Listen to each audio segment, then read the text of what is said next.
Can you do 100K in a day in your coaching, consulting, or professional service business? Well, in this video, I want to share with you how to have 100K days or even more.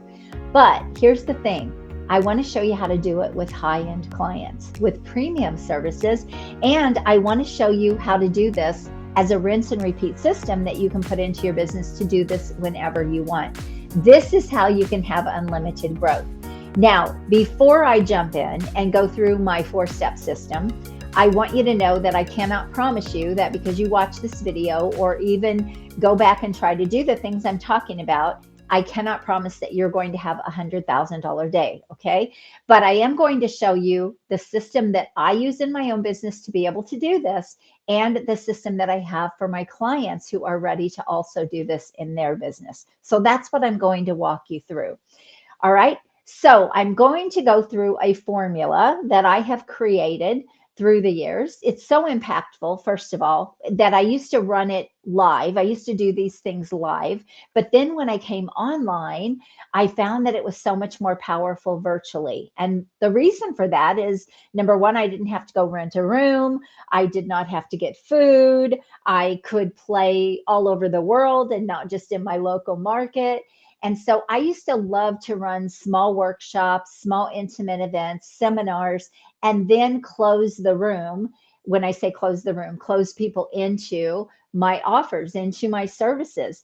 But when I learned how to do this virtually, it was a complete game changer. And so the thing I love about a virtual stage is you can create one anytime you want. You can change your target market anywhere in the world, anytime you want. You could run these 2 or 3 times a month if you wanted to, or every week if you wanted to.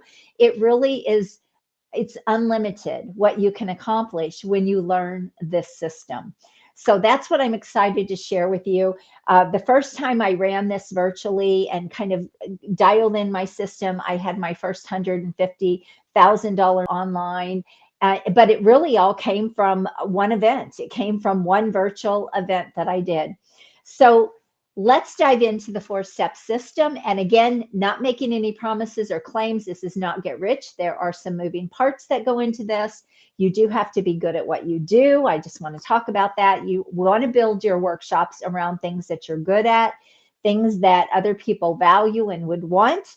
And so there's some strategy, right, that goes behind this. But let's go ahead and dive in and I'll walk you through the system. And I hope you're taking some notes. Okay, so in this 4-step process, all of these steps start with an E. And I like to do things like that when I'm creating offers because it makes it really simple and easy for people to remember. So the first step is establish the goal. If you're going to run a virtual event, now that could be a 3 or 4 hour workshop, that could be a 2-day event. When I say 2 days, you're still talking about probably 4, 5, 6 hours. You're not talking about 6 hours each day. You don't need to do that. But first, establish the goal that you want to be able to achieve from your virtual event and also what you're going to be selling. So what is the offer you're going to be making? What are you trying to move people to from that event? You have to establish this first. So if you want to make $100,000 from your event, or maybe you want to make $150,000, what is it you're going to sell to make that amount of money? Let's just use a $10,000 offer and say that you want to make $100,000 on your event. And so your offer's $10,000. Well, you know you're going to have to close 10 sales to be able to make that $100,000. Now you can see that that's not probably going to be super difficult if you put the right people in the room and you put the right amount of people in the room. And so this is the next thing when you're establishing the goal. It's what are you going to sell? It's how much money do you want to make? How many sales do you need to make? And then how many people do you need to have in the room to make that amount of sales? Maybe it's your first event and you're not sure how you're going to close. Let's say that you can close at a 25% rate in your first event, okay? Because you have the right system in place, the right strategy.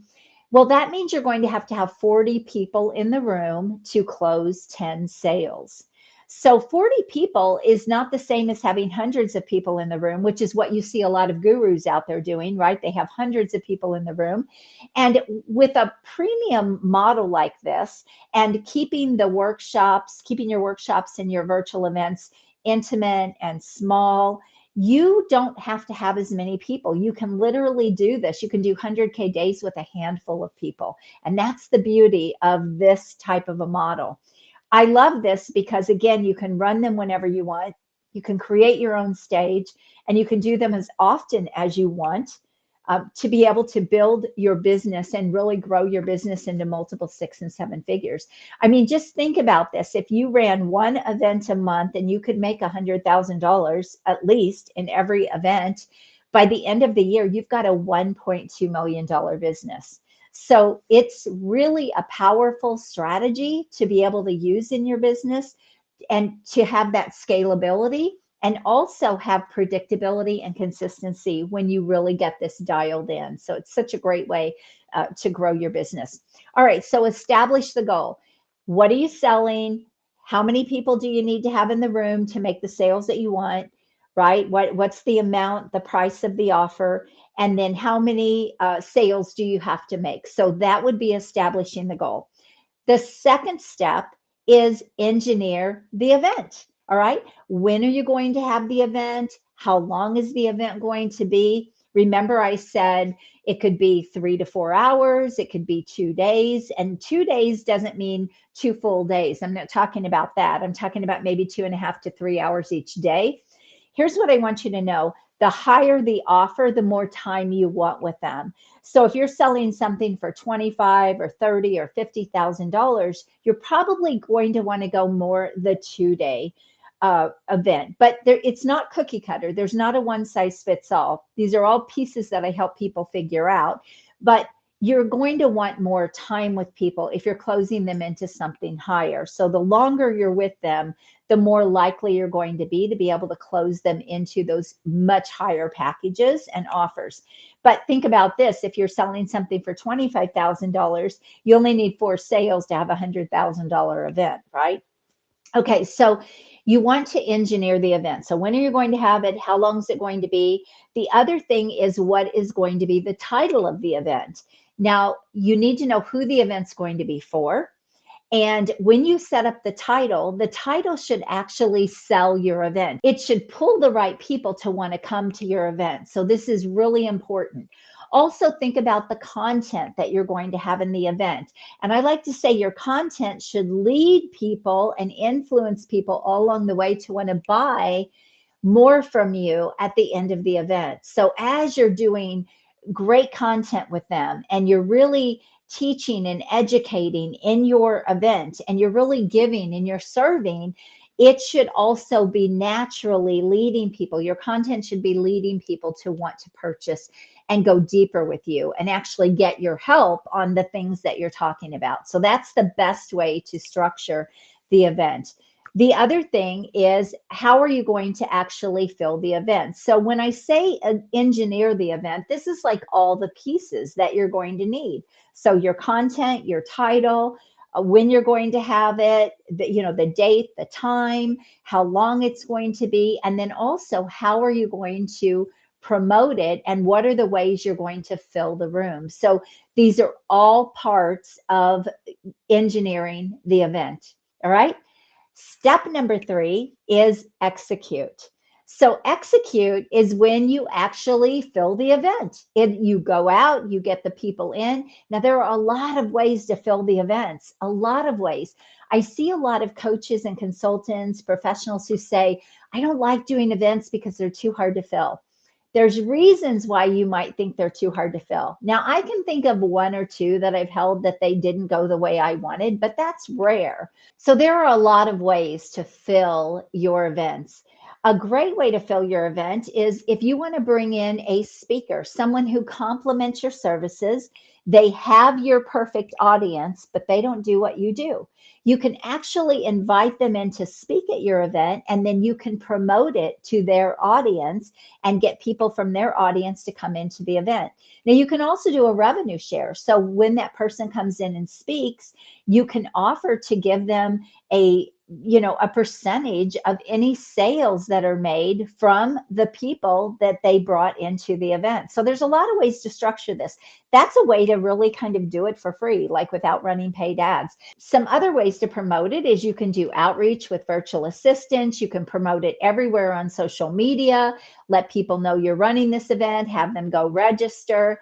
One of the things that I do recommend is you have some sort of a qualification process, and you make your event more of a VIP event where you're only allowing the right people into the room. This will help you with your conversion as well. Now, you can also have people pay to come to your event. That's another way. I personally love the VIP strategy instead of the paid strategy, because even with the paid strategy, you will get a lot of the wrong people in the room. When you do the VIP strategy, you don't have to have as many people, but you're pulling the right people into the room. And so your conversion can be a lot higher. I've had conversions be 50 and 60% in my events when I've pulled the right people into the room.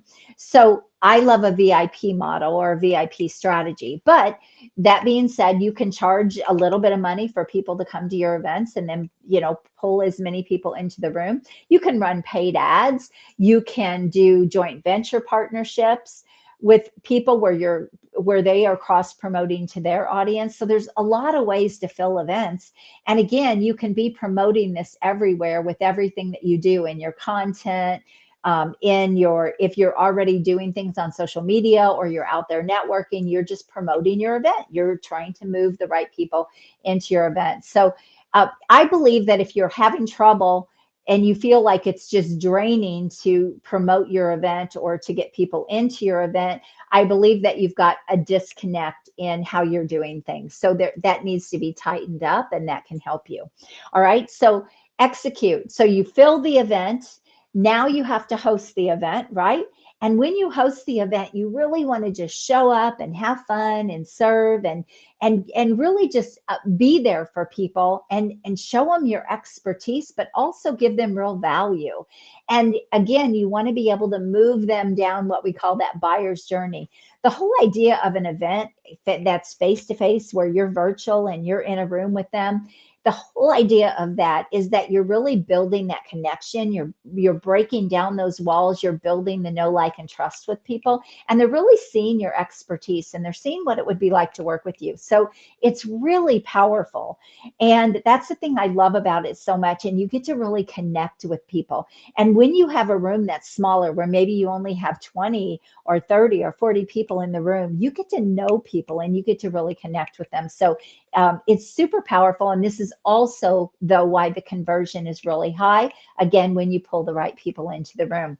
So once you're hosting that event, you want to, again, you give the value and you build that relationship with them and you build that connection with them. And then step number 4 is what I call earn. And earn is where you actually get to make your closing. You share with them what it is you offer and how they can take a next step with you. And then you also need a great follow-up system as well when you are closing in this event. And when I say earn, there are a few different ways you can do this. And when I work with people, I help them structure the best way. But you can do things like they make a down payment, and then maybe you work with them on a funding option. Again, this is a really powerful way to get more people into your program or into your services, is offering some sort of a funding option. It also puts more money in your bank account. I have other videos out there talking about this, so I'm not going to go deep into that. But there are other ways that you can set up payment plans with people. I do recommend you don't be the bank, especially if you're not in a position where you have millions of dollars sitting around. If you're in a position where you really need the money to grow your business and you need the cash flow, then you want to be careful not to be the bank, because that can really set you back and can make it very difficult for you to scale and to build this into a more premium, scalable model. Because when you have the cash flow, you can now build a team and you can ramp this up and you can actually run more events. This is where you get to actually just show up and do the fun stuff. And everybody else is doing the marketing for you and pulling people into the room, and you just get to show up and do what you're so great at doing. So with the earning, though, you also need a follow-up system. a way to, if people are coming on board right inside that event, they've made maybe a down payment or a deposit, then you're getting on a call with them to either set them up on the funding or to move them into next steps to get their payments. All of those things are pieces. But even having a follow-up system where you're getting testimonials about what people got from the event, that gives you great feedback as well. So this is all part of sort of the earn, which is the sales process, right? And even the follow-up. So let me go through the 4 steps again. Number 1 was establish the goal. Number 2 was engineer the event. Number 3 is execute the event. And number 4 is earn and put the money in the bank and help your clients. Give them what they are buying. So I hope you found this valuable. If you want to have 100K days, if you want to learn the system to have 100K days, if you want help to be able to implement this into your business, then I want you to book a call with me at acarden.com, and we can actually strategize in a VIP day, or we can talk about what it looks like to work together to be able to do this in your business. And here's the cool thing. Once you do this, you will have this system to do it over and over and over again, rinse and repeat. It is powerful. So I would love to speak with you. If this sounds exciting to you and something you're ready to do and you really are excellent at what you do, then let's have a conversation at acarden.com and we'll talk about what that looks like working together. Have an amazing day. Bye-bye.